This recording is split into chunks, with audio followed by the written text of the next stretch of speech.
kwokya masabo, kyava tatya kwokya nsiriba, kyava byogerako tineweetoloola n'osuuga oli mu bino olina wano oguyirizi. Ebyo abadde abisobola.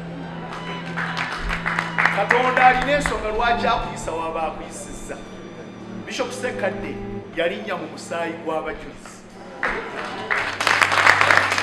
Ebibirizwa Tulaba abantu abagamba nti tulokoze.